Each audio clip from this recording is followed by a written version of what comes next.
Hola, hola gente oyente, sean bienvenidos a este video en donde conoceremos 30 curiosidades de Shazam.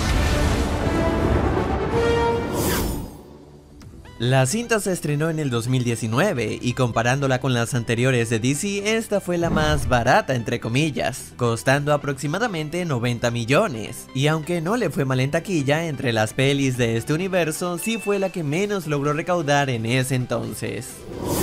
El director de la película fue David Sandberg, quien también dirigió Cuando las luces se apagan y Annabelle la creación. Es por eso que al comienzo vemos a dicha muñeca en la casa de empeño. Además, la actriz que interpretó a la trabajadora social ya había aparecido en Cuando las luces se apagan, y justamente en esa cinta ella también trabajaba en servicios infantiles. Soy Emma, de Servicios Infantiles. Por lo que no es coincidencia que aquí en Shazam veamos que su primer nombre comienza con E. Con respecto a esto, el director ha bromeado diciendo que sus películas ocurren en el mismo universo. Aunque claro, esto no debe ser tomado como algo literal. Era simplemente un chiste, una forma de referenciar a sus trabajos anteriores.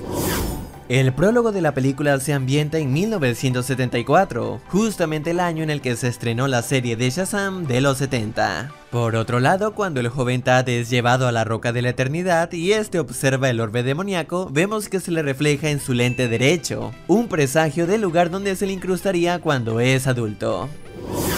En el escritorio de la señora de adopciones vemos unas caras sonrientes, una de ellas como si estuviera ensangrentada, esto como un guiño a Watchmen, que si bien no es uno de los trabajos del director, sí es uno de sus cómics favoritos. La actriz que interpretó a la doctora que está estudiando los casos, en la vida real es la esposa de David Sandberg. Ella también ha aparecido en los trabajos anteriores del director. Y no es la única, Grace Fulton, quien interpretó a Mary, también apareció en la de Annabelle. El colegio al que asisten Billy y Freddy lleva el nombre de Fawcett, la editorial que creó originalmente al personaje de Shazam, que en ese entonces se llamaba Captain Marvel o Capitán Maravilla, aunque con el tiempo debido a varios problemas y batallas legales se le ha decidido llamarle sencillamente Shazam, que es un acrónimo de los ancianos inmortales de quienes Billy deriva sus habilidades. El viejo mago que conoce Billy es interpretado por el actor Djimon Hounsou, quien curiosamente ese mismo año apareció en la cinta de Capitana Marvel. Y al igual que este, Zachary Levi también ha participado en pelis del UCM, específicamente en las dos secuelas de Thor. The Hollywood Reporter informó que John Cena era uno de los candidatos para el papel de Shazam. Incluso se reunió con el director, pero no se llegó a nada. Sin embargo, no se sientan mal por John, ya que recordemos que él es actualmente el pacemaker en The Suicide Squad, que tendrá su propia serie en HBO Max. Se suponía que aquí iban a aparecer tanto Shazam como Black Adam, pero los productores decidieron dividir la película en dos historias de origen para ambos personajes, y aunque Black Adam como tal no aparece aquí de forma física, sí se le hizo referencia, cuando el mago menciona que hubo un antiguo campeón al que eligieron mal, y de hecho si se fijan, la figura que nos muestran tiene los rasgos faciales de Dwayne Johnson, quien fue uno de los productores y que claro le dará vida al personaje de Black Adam en su cinta independiente. El diseño del traje de Shazam homenajea tanto a su pasado como a su aspecto actual, y es que el director quiso que tuviera su capa corta, tal y como sus primeras apariciones, pero también que contara con la capucha característica de su versión moderna. Asimismo, el traje cuenta con pequeños patrones griegos como homenaje a su origen mitológico. Y en cuanto a la luz del rayo que veíamos en el traje, era completamente real, no había CGI de por medio, y es que quisieron usar luz real para que se viera el reflejo natural en su cuerpo. Sin embargo, el problema con esto es que a veces los circuitos podían fallar. 3, 2, 1, go! La cerveza que compra Shazam tiene este extraño nombre. Dicha palabra en jerga sueca significa cerveza, y esta broma se debe a la nacionalidad del director, que nació en Suecia. Cuando están probando los poderes en la planta abandonada, por un momento se alcanza a ver el nombre de Ace Chemical, siendo el nombre de la fábrica donde se originó el Joker, así como el lugar donde este transformó a Harley, y que ella en su película independiente terminaría destruyendo. Por un momento, Freddy se pregunta si Shazam podrá hacer lo siguiente. ¿Más poderoso que una locomotora? ¿Salta edificios de un solo brinco?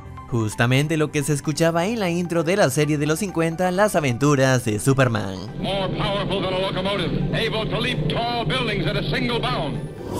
El actor Mark Strong ya había aparecido en varias películas basadas en cómics. Lo vimos por ejemplo en Kick-Ass siendo el villano, en Linterna Verde siendo Sinestro y en Kingsman siendo todo un caballero.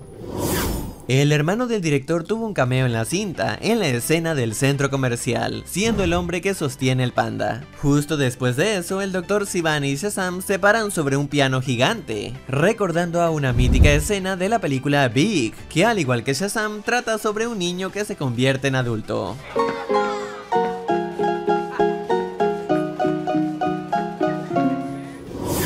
Uno de los errores más populares en esta película es aquella escena en la que Shazam intenta volar en el centro comercial. Y es que el director estuvo tan concentrado viendo que los chicos de azul fueran eliminados correctamente que no se había percatado de que se veían algunos miembros de la producción en la toma. Y ya no se podía regrabar. Así que para encubrir esto decidió agregarles digitalmente unas bolsas a los de aquí y un trapeador a estos. Y listo, problema solucionado, o algo así.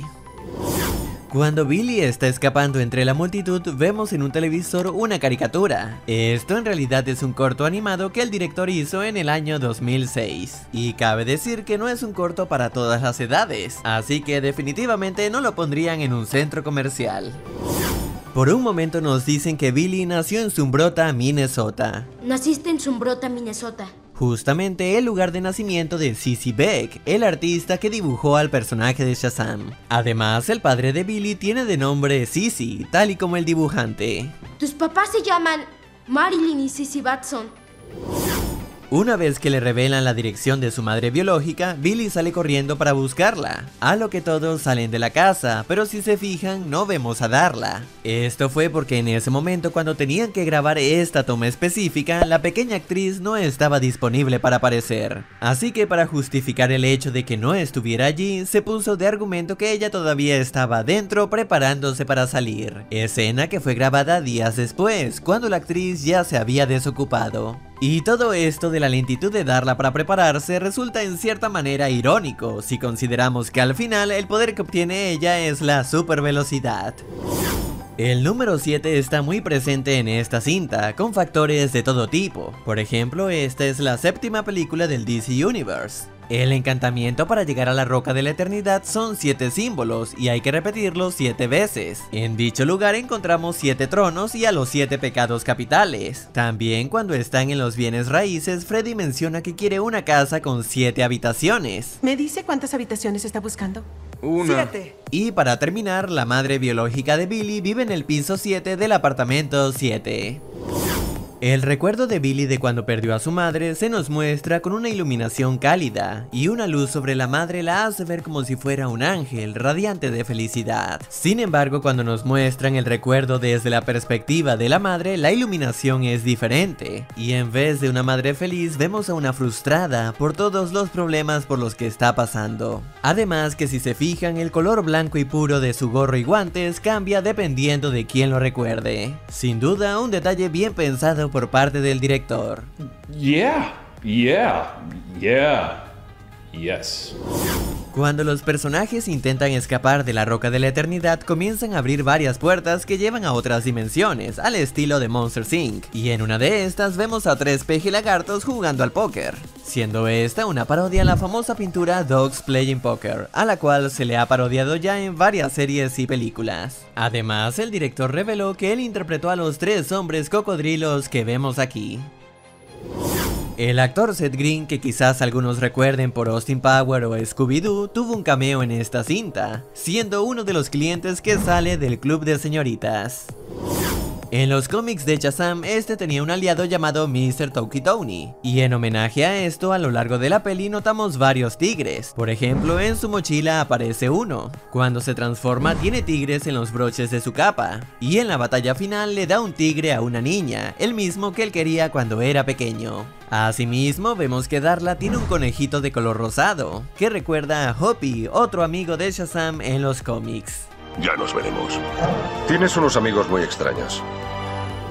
Los colores de algunas de las vestimentas que utilizan los personajes en varios puntos de la película corresponden a los colores de los super trajes que usarían al convertirse en la familia Shazam. Sí, muy parecido a...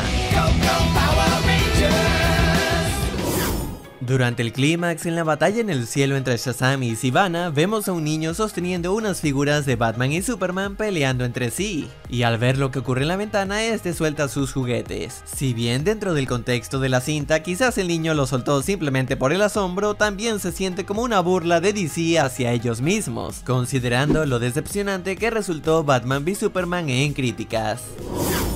Como saben, al final Shazam invita a nada menos que Superman, pero no le muestran la cara. Esto porque obviamente no se trataba del verdadero Henry Cavill, sino de un doble. En cuanto a la razón de su ausencia, es un poco complicada. Algunas fuentes dicen que fue porque el actor no logró llegar a un acuerdo con Warner, ya que estaba pidiendo un aumento de sueldo y tener mayor control creativo para futuros proyectos relacionados con Superman. Pero otras fuentes dicen que fue simplemente por su apretada agenda. Quizás hasta fue un poco de ambas. De cualquier manera, para el deleite de los espectadores que esperaban ver su rostro, les muestro este video hecho por un fan en el que insertan su cabeza. Y hasta hay una versión con el traje negro.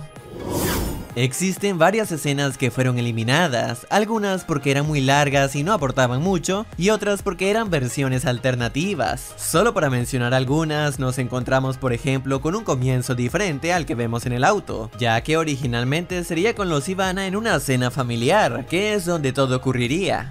También hay una escena alternativa de la venganza del Dr. Sivana hacia su familia, esta vez teniendo lugar en la mansión familiar en vez de la empresa. De igual manera, hay una escena diferente del niño con sus juguetes, en la que este se encuentra en un avión jugando con su Superman, a lo que Freddy, transformado con su traje azul, vuela cerca de él. Aunque en este caso Freddy no lleva la capa, sin duda siguió los consejos de Edna Moda. Y el final es diferente, dado que vemos a los hermanos viendo una noticia sobre un incidente en la televisión, a lo que deciden irse juntos a resolver la situación. La película cuenta con dos escenas postcréditos, una que es importante para el futuro de este universo, ya que nos presentan oficialmente al personaje de Mr. Mind, que lo habíamos visto al comienzo, y la otra escena es meramente cómica, pues vemos a Shazam intentando comunicarse con los peces, como si de Aquaman se tratase. A pesar de que la película puede ser en muchas ocasiones tonta, cursi o excesivamente infantil con su tipo de humor, recibió críticas bastante positivas, incluso mejores que varias cintas del DC Universe, por lo que gracias al buen recibimiento y una taquilla moderada, se dio luz verde a una secuela que planea ser estrenada en el 2023. Mientras tanto, en el 2022 tendremos el estreno de Black Adam, así que no falta mucho para que podamos conocer un poco más de esta historia. Si el video te ha gustado, házmelo saber dándole manito arriba y compartiéndolo con tus amigos. También quiero agradecer a los miembros que han apoyado al canal. Y antes de irme le envío un gran saludo a Matías Heredia, Luciana en Acción, Ignacio Vial y Lina Castañeda. Y bueno, esto es todo y muchas gracias por haber llegado hasta aquí y espero te haya gustado. Hasta luego.